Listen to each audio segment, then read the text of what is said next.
शरीर त्यागने के बाद आत्मा आखिर कहाँ चली जाती है, यह कोई भी नहीं जानता, क्योंकि जो शरीर त्याग करके चला जाता है वह कहाँ जा रहा है उसे देखने के लिए वह जीवित व्यक्ति जा ही नहीं सकता। इसलिए मनुष्य की मृत्यु के बाद आत्मा के आगे का सफर रहस्यों से भरा होता है। पुराणों के अनुसार आत्मा शरीर त्यागने के बाद उस शरीर के कर्मों के अनुसार स्वर्ग या नर्क में जाकर अपने कर्मों का फल प्राप्त करती है। हिंदू धर्म की तरह ही अन्य धर्म में भी कुछ इस प्रकार की ही बातें कही जाती है। इस्लाम धर्म में बताया गया है कि बुरे कर्म करने वाले की आत्मा दोज़ख में जाती है और अच्छे कर्म करने वाले की आत्मा को जन्नत नसीब होती है। स्वर्ग और नर्क कैसा है और किस कर्म से व्यक्ति को नर्क या स्वर्ग में स्थान मिलता है, इसके विषय में हिंदू धर्म, कठोपनिषद और गरुड़ पुराण में विस्तार से बताया गया है। गरुड़ पुराण के विषय में कहा जाता है कि यह भगवान विष्णु द्वारा पक्षीराज गरुड़ को सुनाया गया संवाद है, जिसमें स्वर्ग, नर्क, मृत्यु, यमलोक और मृत्यु के बाद की स्थितियों का उल्लेख भी किया गया है। पक्षीराज गरुड़ को यम मार्ग और नरक के बारे में बताते हुए भगवान विष्णु गरुड़ पुराण में कहते हैं कि नरक की कुल संख्या 84 लाख है। 84 लाख नरक में 21 नरक प्रमुख हैं। भगवान कहते हैं कि इन नरकों में धर्म से विमुख पापी मनुष्य आते हैं और अपने कर्म के अनुसार युगों तक नरक भोगते हैं। इन नरकों में कई यमदूत रहते हैं जो पापी मनुष्य को तरह तरह की यातनाएं और कष्ट देते हैं। गरुड़ पुराण के अनुसार किसी भी प्राणी को नरक में भेजने से पहले मनुष्य के कर्मों का लेखा जोखा रखने वाले अधिकारी चित्रगुप्त प्राणी को उसके सारे कर्मों के बारे में बताते हैं और प्राणी के पाप और पुण्य का फैसला भी उसी प्रकार सुनाते हैं जिस प्रकार अदालत में अपराधी को न्यायाधीश दंड सुनाते हैं। इसके बाद यमराज अपने दूत चंड और प्रचंड को आदेश देते हैं कि प्राणी को किन किन नरकों में जाना है और फिर यमदूत प्राणी को एक पाश में बांधकर यमलोक से नरक में ले आते हैं। यमलोक जहाँ मृत्यु लोक से गए प्राणियों के कर्मों का लेखा जोखा होता है, वहाँ के राजा यमराज है।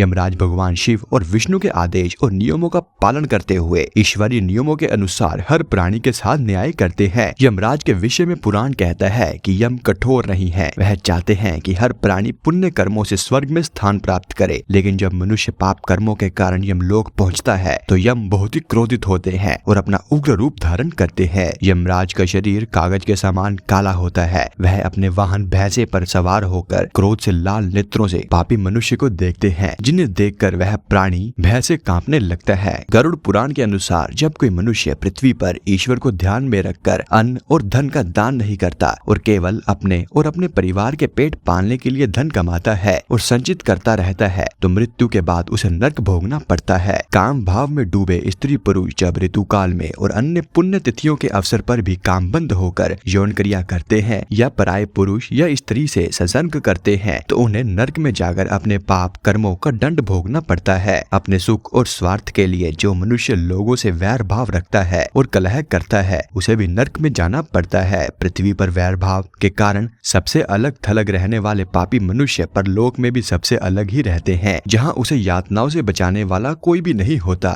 चोरी करके आजीविका चलाने वाला, तालाब, मंदिर और लोगों के घरों को नष्ट करने वाले प्राणी को एक एक करके कई नरकों में जाकर कष्ट भोगना पड़ता है। इस तरह कई ऐसे कर्म बताए गए हैं जिनसे प्राणी नरक में पहुंचता है। कुछ मान्यताएं ऐसी भी है कि कौवे यम के दूत होते हैं जो धरती के प्राणियों की खबर यमराज तक पहुंचाते हैं, लेकिन गरुड़ पुराण इस तरह की बात को स्वीकार नहीं करता। इस पुराण के अनुसार ब्रह्मा जी के पुत्र श्रवण है और उनकी पत्नी का नाम श्रवणी है। यह दोनों यमराज के गुप्तचर हैं। श्रवण पुरुषों के कर्मों को देखता है और श्रवणी महिलाओं पर नजर रखती है। इन दोनों के पास ऐसी शक्ति है कि यह कहीं से भी किसी मनुष्य के कर्मों को देख सकते हैं और सुन सकते हैं। यही सारी सूचनाएं यमराज और चित्रगुप्त तक पहुंचाते हैं। इस तरह यमराज की नजर हर पल हर प्राणी पर रहती है और कर्मों के अनुसार प्राणी स्वर्ग और नरक में भेजे जाते हैं। तो मित्रों, यह था आज का हमारा वीडियो और यह वीडियो देखने के लिए आपका धन्यवाद।